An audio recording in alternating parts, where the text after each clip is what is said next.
Now, if that was someone they didn't have a relationship with, mightn't be Probably. that way. Yeah. They might ask a bit more. They might say, "What are you trying to sell me?" Yeah. So initially, nothing, right? Use use what's in the one-page letter of mine as a say, well, like, you know what, my offer to help you is genuine.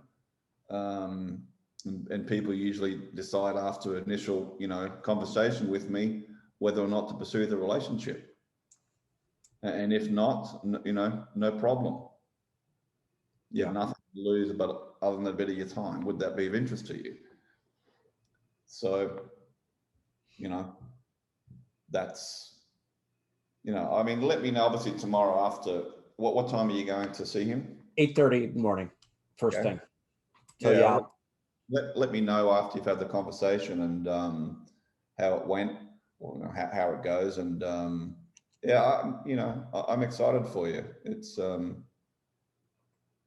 ask him who are your contacts, who's got your customers, who's got customers they can refer to you, and vice versa. Who could you refer people to, and get some reciprocal business going, supporting each other, local businesses, during tough times. Yeah.